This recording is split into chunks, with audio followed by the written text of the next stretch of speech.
right. So, for those of you who don't know our speaker tonight, astronomy has always been a major part of Dave Bailey's life.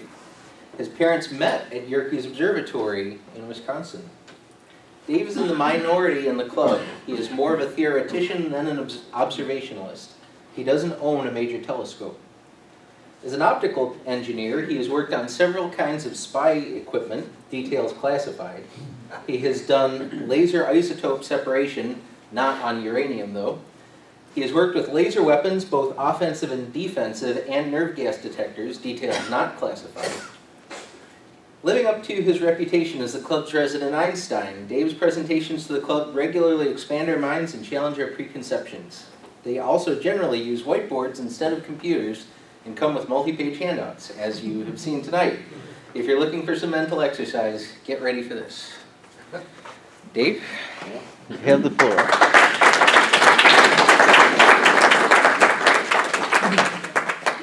First of all, I've got two handouts. One of them is called Higher Priority Than Mars.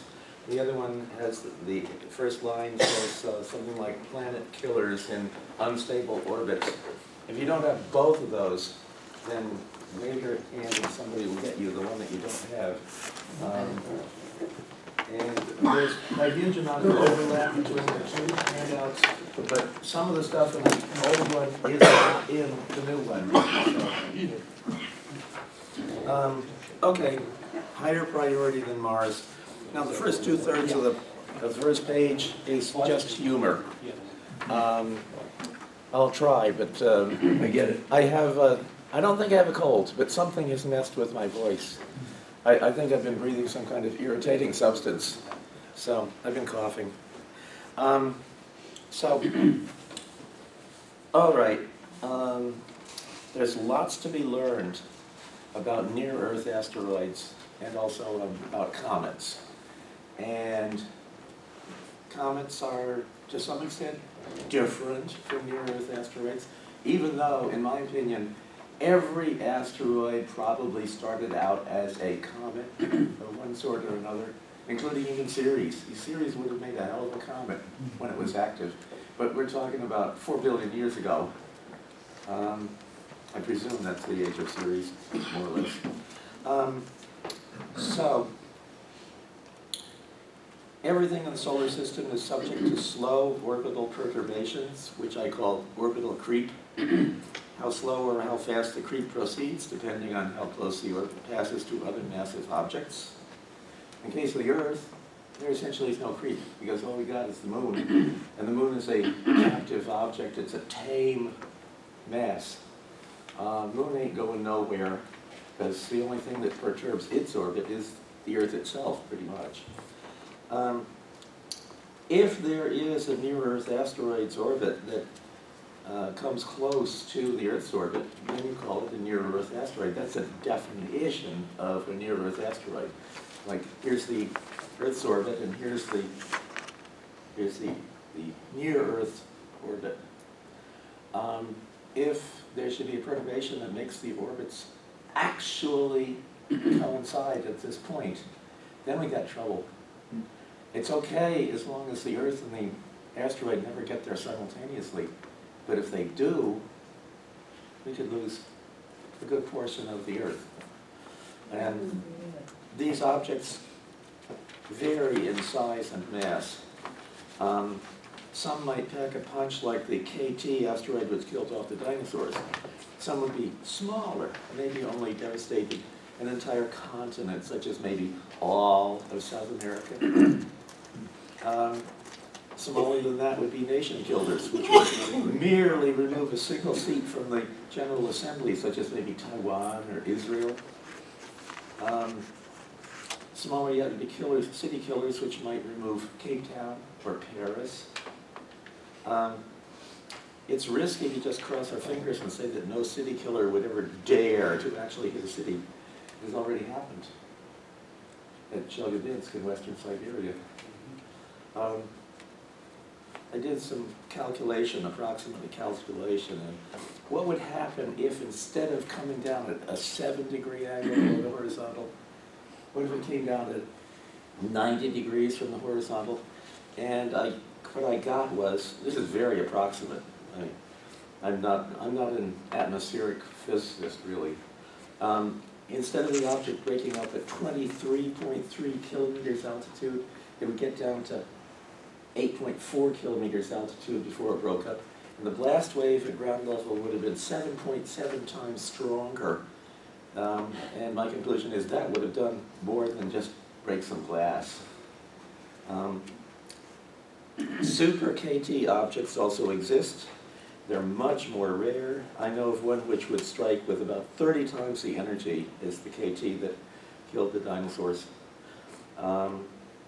We can call it by the name Planet Killer, since if it hit us, it would surely eliminate all advanced forms worldwide, and it would have even a chance of killing off all the microorganisms as well. No bacteria left. What happens then, assuming that it did happen that way? Well, life would reform on Earth pretty quick because the whole surface of the Earth would be littered with complex organic molecules, scorched, but still complex organic molecules. That's a huge head start, considering that back 4.5 billion years ago, we had to start with 0, carbon dioxide, carbon monoxide, and that was about, and then methane, and that was about it. So, the other possibility is life on Earth might not need to be reinvented after a total extinction like that, because there's germs up there in unsterilized spacecraft orbiting the Earth right now. Eventually, they re-enter the atmosphere, presto, new life on the allegedly dead planet. So,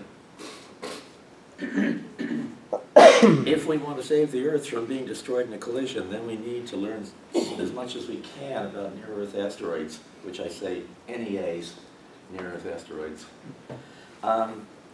What kind of actions can we take relative to these potential troublemakers to avert a catastrophe or minimize the magnitude of the catastrophe? Well, there's two things you can do. You can give the impactor a nudge so that it's coming like this, and you get a tiny nudge, so instead of going there, it goes there. If you see where my finger went in the two cases, a teeny tiny nudge is likely to be sufficient. And if you're lucky, that nudge will be enough so the impact point will be moved totally off of the Earth entirely. Or maybe not. Maybe you've only moved it a certain amount of distance away. Like, can we give it a nudge so that instead of hitting the southmost part of the Pacific Ocean, thus wiping out every Pacific country with the mother of all tsunamis, instead of that, it hits in Antarctica? That may not be a good idea either. Would that option melt all the ice and destroy every port city in the entire world? I doubt it myself. And so if it hit in Antarctica, it would melt the area where it hit. The whole Antarctic ice sheet, in my opinion, would not melt, just because, well, it's like a volcanic eruption. Volcanic eruptions happen in Antarctica all the time, or at least maybe every million years or so, and that doesn't melt all the ice in Antarctica. So I'm an optimist in that regard.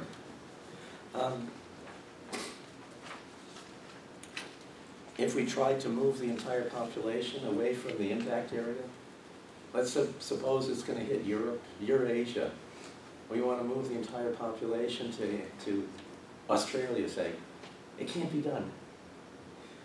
We couldn't even keep up with the newborn babies going to the Antarctica because we don't have enough planes and we don't have enough ships. And let alone carry their parents to Antarctica, to Australia. Now, maybe we've got more planes and ships than I think, but I think we can't do that. And it should be clear that we cannot move the population to Mars.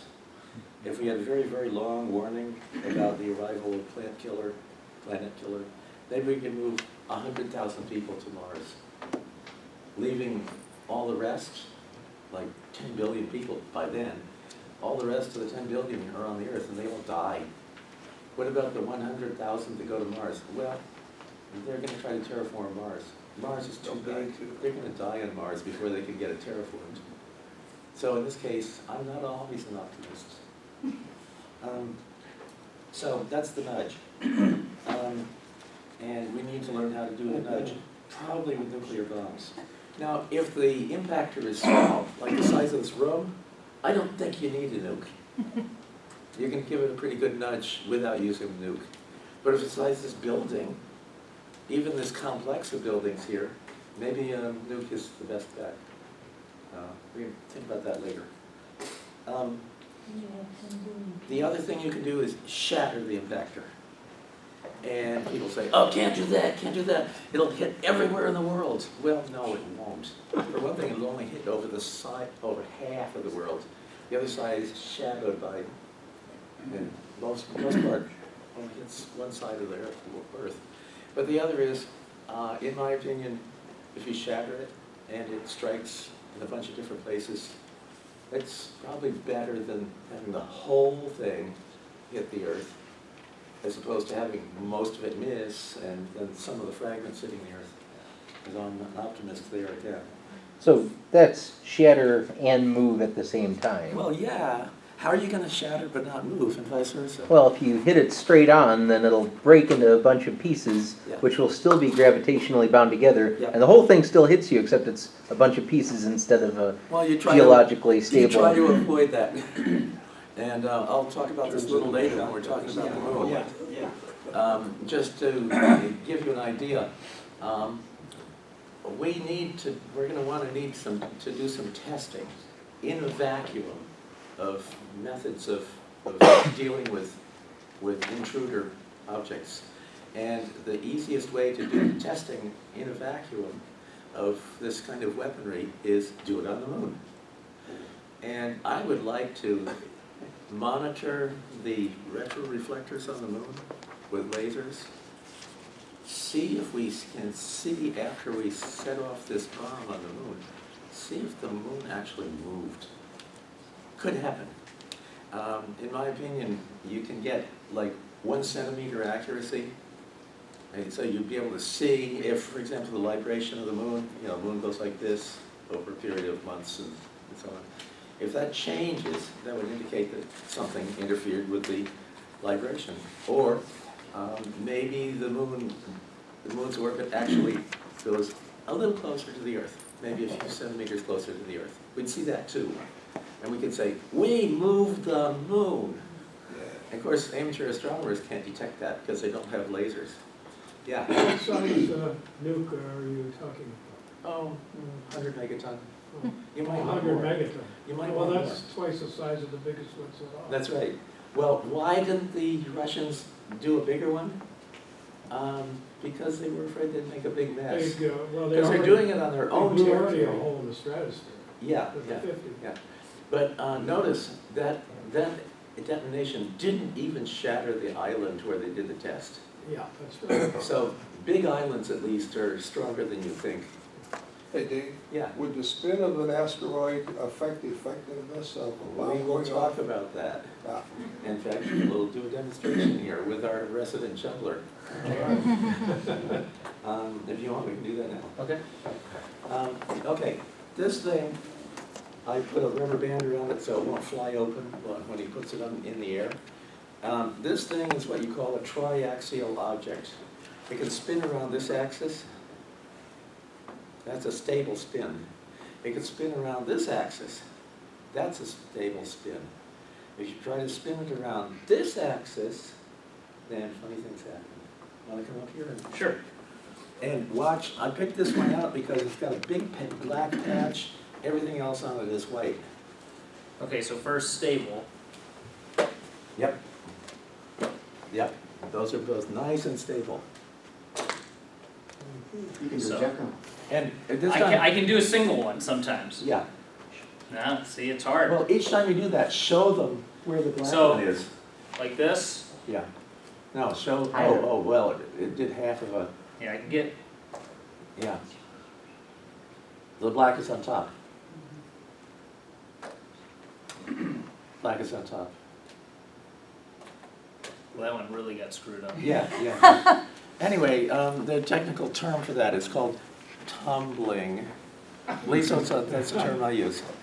And if you already had dug a hole, a suitable hole, using human beings and digging equipment, and you want to move this thing, and you got your 100 megaton bomb, you've installed it in the bottom of the hole, and then just Murphy's Law says, you're over here with your spacecraft. Murphy's Law says that about the time you start the countdown timer, this thing, which unknown to you is slightly unstable, will start to do one of those spin flips. So that when the bomb goes off, the fireball comes out right towards your spacecraft. Too bad. You should have been more aware of the spin characteristics of that asteroid before you did that. Everything about that asteroid must be known, including its spin characteristics. Dave, Yeah. there are some great videos from the ISS of weird inertial things that tumble in pretty interesting ways. Some of the other things you want to know about this thing, as you, assuming that you've got a manned mission, or even an unmanned mission, you will have landed, let's say you've landed an unmanned mission on it. You're going to think things like set off small explosive charges and listen. If you hear echoes that you didn't expect to hear, that means that there's geological faults inside the asteroid that you were unaware was there. Well, now you know, and you'll be glad that you know, because that's a possible, complication. You also want to know, is there oil deposits there? Is there ice underground? All that stuff. Not because you're looking for oil or ice, but because you want to know what's going to happen when you set off the big bomb. It better nudge the asteroid the way you hope.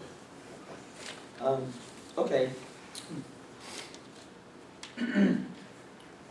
We covered that. Oh, okay. We might as well cover this one now.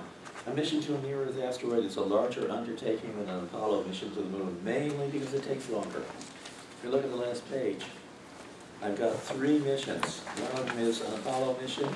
Longest Apollo mission, according to our Apollo expert here, is 12.5 days from liftoff to splashdown. 12.5 days. A mission to a near-Earth asteroid, which is called Tutatis. I picked Tutatis because I have some information about it. 84 days. That's comparable. It's only 7 times longer than an Apollo mission. A mission to Phobos, which is one of the satellites of Mars. And I don't have that mission landing on Mars because the spacecraft that I specified can't land on a planet. Because if you try to expose it to, subject it to the gravity field of our planet, it would collapse. I claim that in the future, what I call solar system ships will be extremely lightweight and extremely fragile. And they can land on anything, any asteroid, Ceres or smaller. They can land on any moon, smaller than our own moon, smaller than Io. But anything bigger than that, like Mercury, try landing on Mercury, the thing will collapse from its own weight, sitting on Mercury. Can't even build it on the moon, because build it on the moon, you're taking it out to the launch pad, it collapses on the way to the launch pad. So that's what I think is the future of space travel. Why? They're called what? Because once you decrease the weight of the shell of the spacecraft, everything else can also decrease. Your nuclear engines can be smaller, your fuel tanks can be smaller, the fuel in the fuel tanks can be smaller, everything gets smaller. I think that's cool. The Apollo spacecraft landed, okay. Yeah, but it was capable of withstanding 1 g of gravity. Well, I'm talking about 0.08 g, less than 1/10 of a g. Anything more than that, the thing is going to collapse. And does Detroit make cars that are heavier than necessary? So it's kind of accelerating very slow and. Yeah, they accelerate very, very slowly. That means that the energy source is gonna be a nuclear reactor, and the mass stuff, the reaction mass is gonna be light. It's gonna be basically, it's gonna be an electric engine, not a combustion engine. And it's using, you know, electricity from a nuclear reactor to run the electric engine. And the exhaust velocity can be huge. So that's efficient use of fuel. Now I gotta get back to my work. Quick, Did somebody have just a, a yeah, quick question. yeah. No, that's for unmanned spacecraft, right? No, that's for manned. What about shielding? Shielding? That's heavy. Well, yeah. You can have lead shielding, But then but- as you accelerate, but the thing is that, it puts weight on the structure. that's right, that's right. So the shield has better be small. Like if you got 2 people on board, let's say you got 3 people on board. They're all women, first of all, Okay. because women weigh half as much as men. I save weight everywhere I can. That's not always the case. Some- No. Hey, if we can find a man who weighs 50 kilograms, he's welcome to sign up. Jockeys. But how many men weigh 50 kilograms? That's less than 100 pounds, right? I believe. Well, anyway, so where are we at? So the Mars mission turns out to last 8 years as opposed to 80-odd days for the mission to a near-Earth asteroid. 8 years? That's an awful lot of supplies. Yeah. Water, food, oxygen. Now you can recycle the water and the oxygen. It's a little harder to recycle the fuel. Of course, you got light, and so you can grow plants, I guess. Now there's a catch. In order to save the Earth from destruction, we must acquire the capability to do certain outer space activities and maintain that capability forever. We're talking about saving the Earth from collision forever. And look at our history. I mean, our history is not all that great. We acquired the capability to go to the moon, and then we threw it away. Then we acquired the capability to operate a space shuttle, and we threw that away. And if we had suddenly a requirement to mount a space shuttle mission on short notice, how soon could we do it? 1 month? I don't think so. 1 year? Maybe. Maybe. And supposedly we know how to build a space shuttle, but where are those people? Half of them have died, for God's sake. Probably in the case of Apollo, was thought that we had done everything which needed to be done on the moon. That's an absurd statement, outrageous statement. We've done everything. It's like the patent person in Washington, D.C., who said he resigned from this position as Commissioner of Patents, or whatever he's called, because everything that was going to be invented had been already invented. This is about 100 years ago. Well, there's some things that have been invented in the last 100 years that needed to be patented. So people tend to have a short foresight. They don't see ahead far enough. Now, what's our excuse for throwing the shuttle? Is it that 2 shuttles have crashed, killing only a dozen or so astronauts? Well, recently, major crashes of 2 Boeing jet transports have received a lot of attention in the media. They killed many times more people than the shuttle disasters did. Will we therefore throw away our capability to operate jet transports? Well, But all although- 391 remaining Boeing 737 MAX have been grounded. That's right. That's We right. had 5 shuttles and 2 of them went boom That's for right. totally different reasons. Yeah, so the percentage of crashes is greater in the case of the shuttle. Yeah, and every single one of those fatal aircraft is not allowed to fly right now until they get That's to the right. bottom of it. That's right. But this was all done after the fact, not after the first crash. After and the people make a deal for that.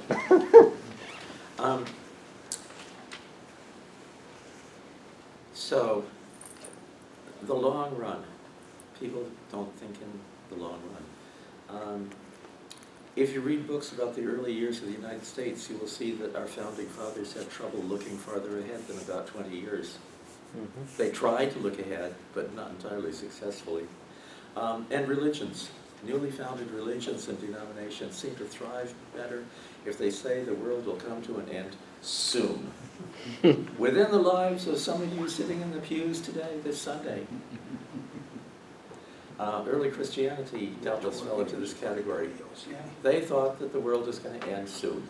Maybe in their lives of their grandchildren. Maybe. Money. Okay, so apparently founders of things like countries and religions can't seem to look very far ahead. Now here is, in bold here, what's this, page 2 or something? No, it's more than that. Page 3, I guess. Here's an agenda, 1 through 10, in an approximate sequence. And the agenda items are, number 1, catalog all the objects. Number 2, go to the Centaur objects that are orbiting Jupiter. If we have time, we'll go into some detail about how that works. Number 3 is launch a dozen long-lived search observatories. That's so you can catalog the objects that much faster. The 2 that are the most helpful are the ones that in Earth orbit around the sun at L4 and L5. You've now got 3 Earths going around. The one we live on, and one at L4 and one at L5, 60 degrees in front of and behind us. And we want to find the orbits of the near-Earth objects that come close to Earth's orbit.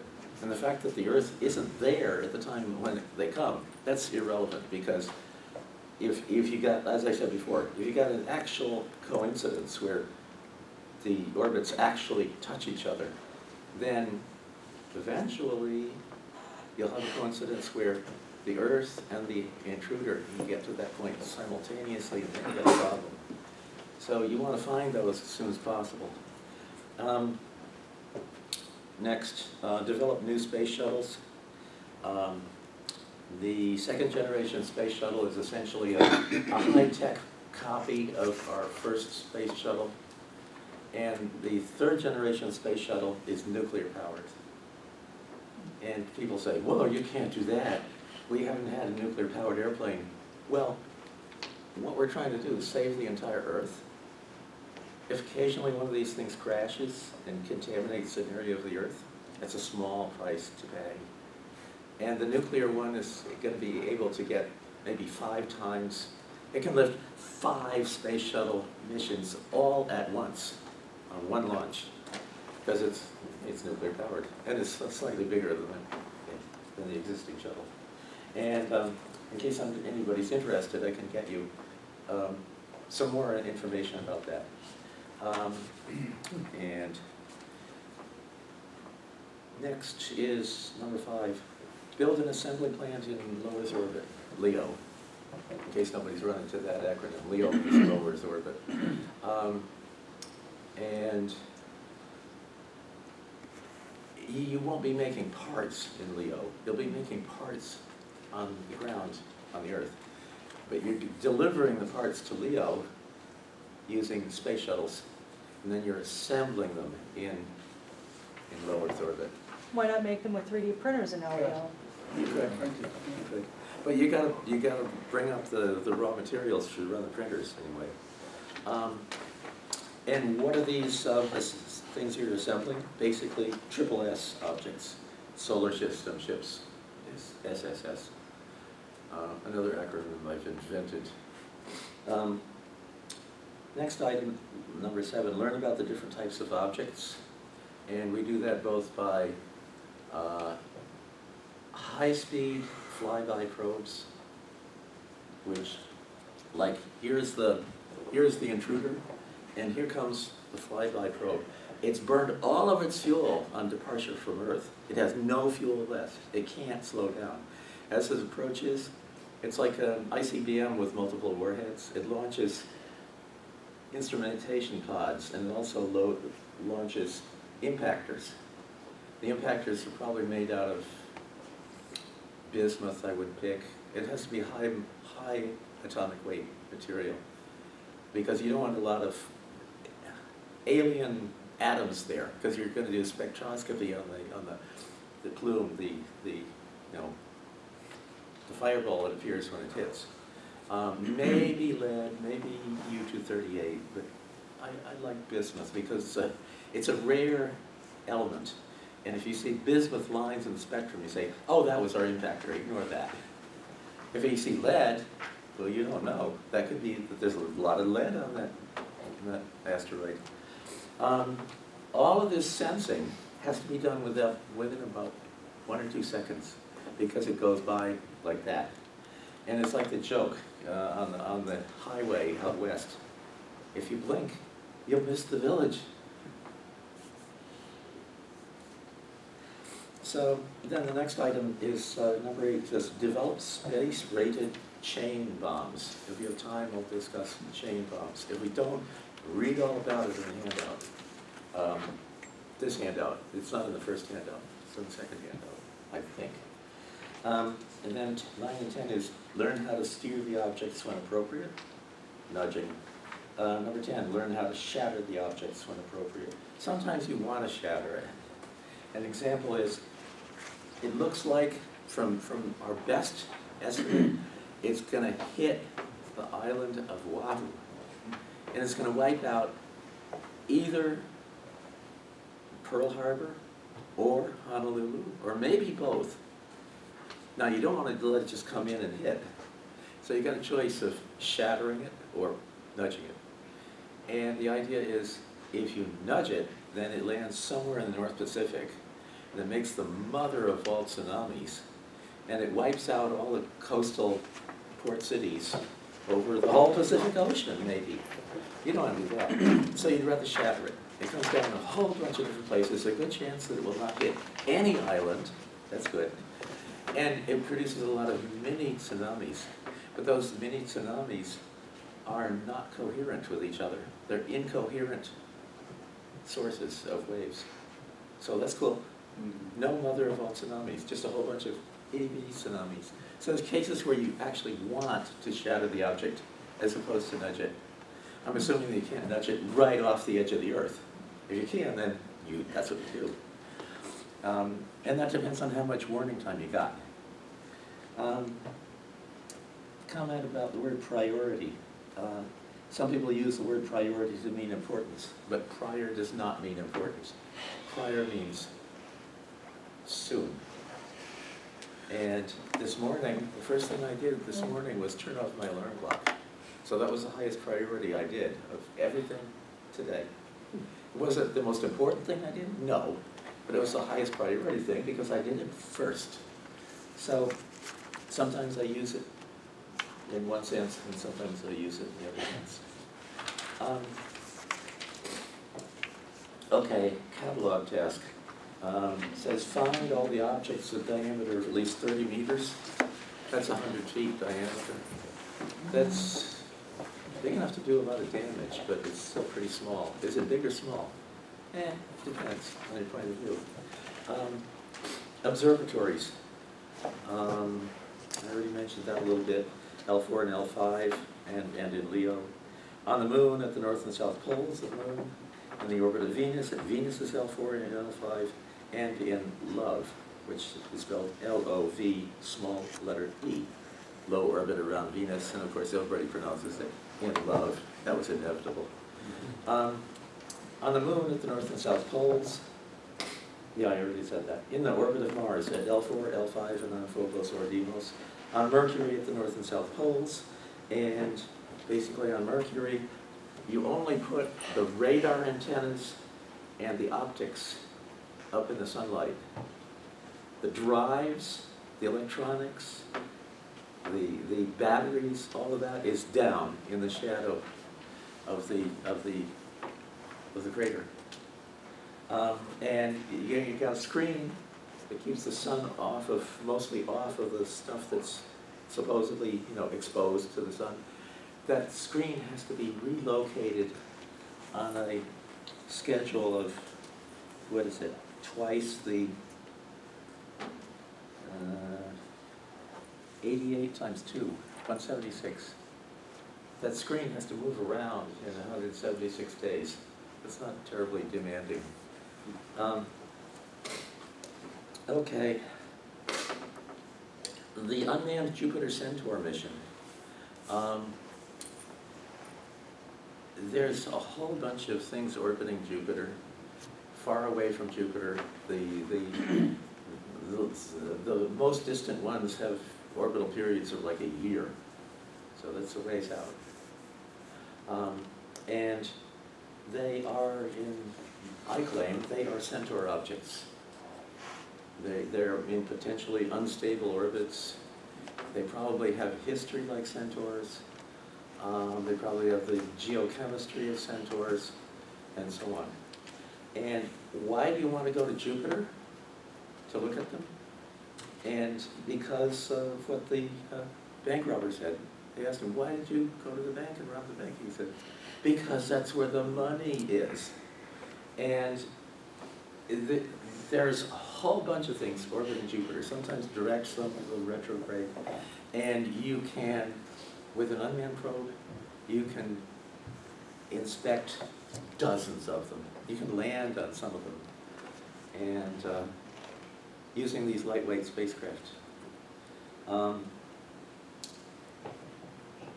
When water is found on a Centaur, purify some of it for use as fuel for the electric rocket. This may extend the duration of the mission. And this is an open-ended mission. You send photographic and geochemical data back to Earth as it is acquired. Do not return to Earth. Keep on surveying until something fails. It is an unmanned mission, obviously. Task 4, Task 5, yeah, it's the shuttles. Such a nuclear shuttle appears in a sci-fi story which I am currently writing. Here's a brief table of weights in tons. Right there is the table of weights. So that's 328 tons of nuclear fuel? Yeah, of fuel, not nuclear fuel. Okay. The Okay, nuclear, it's like, you're talking Chernobyl times 2. That's yeah, okay. yeah. This is ordinary hydrogen and oxygen. So what would be the nuclear part of it? Oh, in tons? you preheat the fuel. You preheat the fuel before Okay. you ignite it in the engine. So you got super fuel. Instead of putting cold stuff into the engine, you're putting white hot fuel into the engine before you even start to burn it. So this is super fuel. When it burns and it's already been heated white hot, that's cool. Oh, well, it's exactly the opposite of cool. So, Not quite cool. And the reactor and shielding, 17 tons. That's a total guess on my part, but it's a educated guess. I'd like to find out what's the smallest reactor that has ever been operated successfully. I think I know where it is. It's on a little submarine, which was a toy for the admiral.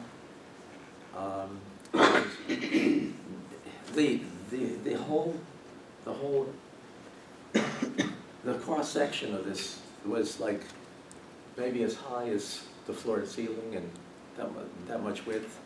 This is a little itty bitty submarine. This is Hyman Rickover's toy.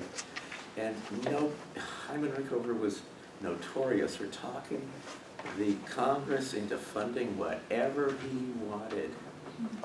And nobody ever expressed a credible strategic or tactical mission for it. So that leaves one thing. It was a spy ship.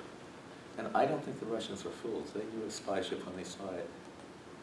But what other reason would you have for having a teeny tiny submarine with global range? And anyway, so we're running out of time. How are we doing? Oh, we used up 2/3 of the time. 19 minutes left, and Cool. we should leave time for questions. Well, yeah. Now, some of the questions could go to the after. Where are we going to? Wherever. To the Coney. Yeah. And there is something about the solar system ships. Conventional rocket, no conventional rockets will be unable to accelerate rapidly. Electric powered, so either solar panel or a nuclear reactor driving the electric engines. very lightly built, lighter in fact than any Earth vehicle except maybe dirigibles and rowing shells. That's pretty light. The main stresses will be those due to the internal pressurization, not the acceleration. And you want to select the crew from women who have spent all their lives at high altitude sites on Earth. They could be medicated with drugs which stimulate the production of additional red blood cells, give them iron supplements, and so on. Each astronaut will also carry a small oxygen dispenser for temporary use in case of respiratory distress, either from illness or exercise. And there is a place that's got an altitude of 5341 meters.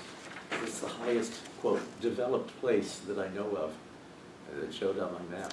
And it's actually on a highway with, on route number, it's Route 219 in the vicinity of Xinjiang and Tibet.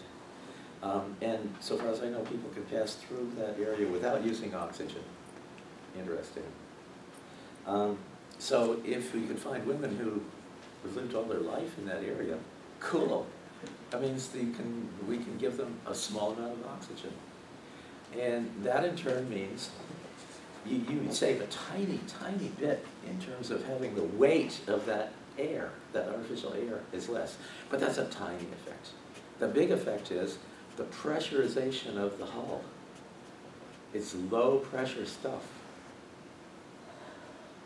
And if the hull can be lightweight, then in turn the engines are lightweight. The fuel tanks are lightweight. The fuel in the fuel tanks is lightweight, and it just snowballs like that.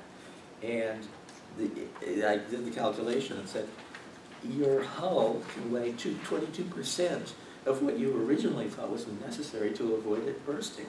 That's a major advantage. So that's what I think about these things. Save weight everywhere.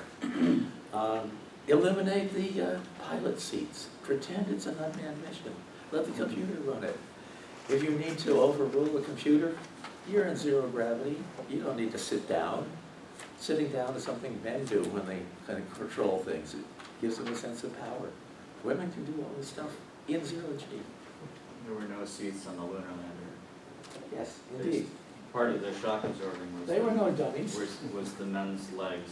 Yeah, exactly. What's the point of having people, period?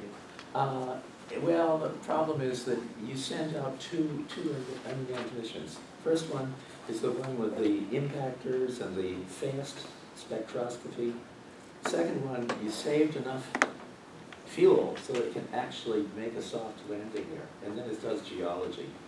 A trained human can do a lot better geology than a robot. Yeah, Now. and But when are we you doing know this that- again? As soon as Well, as soon as possible. Yeah. And I think they'll have robot geologists in 10 years. oh sure.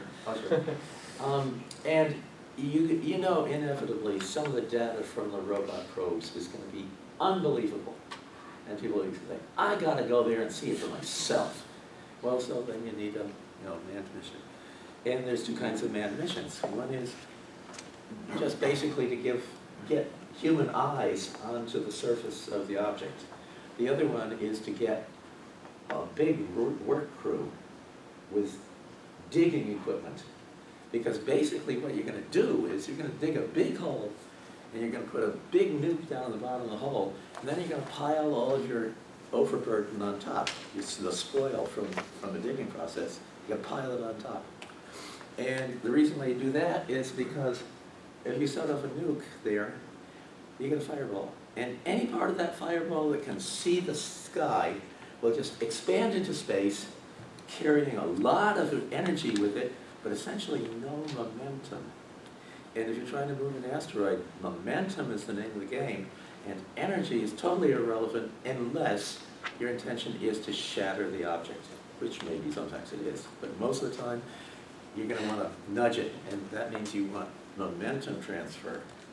So ideally you have, well, if you're going to do this on the moon, and we'll talk about that in a minute if we have time, you'll find a place where there's a north-south scarp on the moon.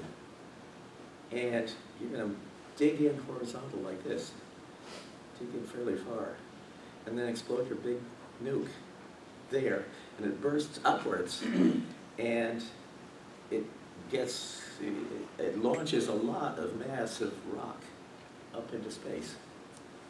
And you do this arranged so that the stuff that gets ejected from the moon, well, some of it is ejected at less than lunar escape. That does not constitute a nudge because it falls right back onto the moon. The momentum transfer is 0, so ignore that. But the stuff which is faster than escape, that does nudge the moon. And that's why I'm saying monitor the moon with your pulsed lasers. And you want all of this stuff to be launched eastward in celestial coordinates. So none of it hits the Earth because it's launched eastward from the moon. So all of it is moving faster than the moon's orbital velocity. So none of that should come down and hit the Earth, ideally. In practice, maybe sometimes some of it can, but you hope that it's very little. So,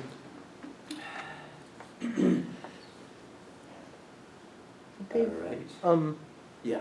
So with the nuclear explosion, you're making the asteroid fall out of the orbit that it's in, right? You're changing so it's, you know, for those of you who are thinking about an asteroid just, you know, going in one direction across the solar system, No. that's not what it's doing. It's going around the sun. It's in an ellipse. It's going around the edge of this funnel, and so we're trying to push it up or down the funnel, Yeah. so it doesn't hit our part of the funnel. Yeah. But what I don't really see is This is my first diagram. why use a nuclear weapon that provides a huge kick once as opposed to strapping thrusters on a part of it and just pushing it continuously for long duration? That works fine with things like Halley's Comet, where you've got a huge amount of water ice, and somebody's calculated what was the thrust of that stuff coming out from Halley's Comet, and it looks like the thrust of all of our shuttles simultaneously running for like a week, and our shuttles don't only run for a few minutes. So it's a lot of thrust. And so that can alter the orbit of But you only need a small, if you're doing it for long enough, and if you find it and attach to it early enough, you only need a little That's thrust to move it a long ways in its orbit. And so the question is, how early do you get there? Yeah. Yeah. And here's an example here of maybe a counterintuitive thing, but it will soon become very intuitive. There is the sun, and here is the Earth's orbit. And the Earth is, say, here. I'll put a little cross on the Earth to indicate, screwed up the symbol for Earth. Anyway, and there's an object that comes in like this, and it actually crosses the Earth's orbit. Big trouble, potentially. The Earth is here, that's there, so no problem right now. But you want to do something about that, and this looks like this, right? And so and it turns out that the amount of energy required of, fuel, rocket fuel and so on, to get a thruster, get a nudger there is relatively small. So you go ahead and you launch your nudger, and it hits here, and the orbit then goes like this, and you say, oh, cool, cool, cool, cool. But the problem is, you've altered the orbit around its entire, all the way around, and it comes back to there again. And you say, oh no, we've altered the entire orbit except for the part we were worried about. And that's if it's a momentary impulse, right? Yeah. Like The if thing you have a is, continuous impulse. This started out as an ellipse, and it's an ellipse after the impact as well as before. And ellipses are all closed figures geometrically, so no matter what, it's returning to that impact point, unless the impact is not a sudden impact. So what you want to do, don't hit it here. Hit it here. then you know that whatever the new orbit is, it's gonna come back to that point, which is much better than having it come back to there, because that was the one that was totally unacceptable to you, because you know, at some point, the Earth and the object are gonna be there simultaneously. And the other thing is that the Earth is a very small target, and Indeed. this is a two-dimensional map, but in 3 dimensions, there's a lot of wiggle room to That's be right. above, below, That's right. left and right, Yep. so. And that's why we're still here on the Earth today. So it feels like even small, you know, if you can get a continuous thrust on something early enough, you can move it pretty safe. Now, now you have to know when to shut it off too, I guess, but. Well, if you know which direction you're pushing the orbit, you just keep on pushing until you run out of fuel. Yeah. In the case of painting an asteroid, you don't ever run out of fuel. Yeah, You need a lot of time, but if the it sun has a- basically provides the power. If it's small, then its surface to volume ratio is large. And so changing its color changes the solar wind and sunlight both. And so, yeah. I don't address that issue in this write-up, but it's certainly a relevant one. So, let's see where we're at. Okay. Now I've listed the spacecraft two unmanned and 2 manned of different types, 4 different types of spacecraft. I've listed them in the order of their arrival at the intruder's orbit. In reality, they probably get launched from the Earth pretty much simultaneously, but the fast ones get there first. Fast one is the fast unmanned one that burns all of its fuel in 5 minutes and then it coasts the rest of the way. That one's going to get there first. Okay.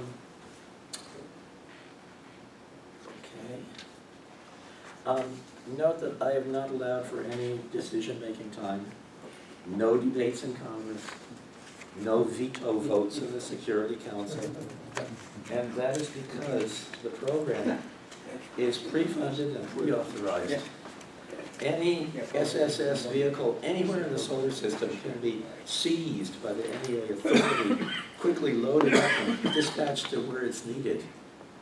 I mean, we're trying to save the Earth after all.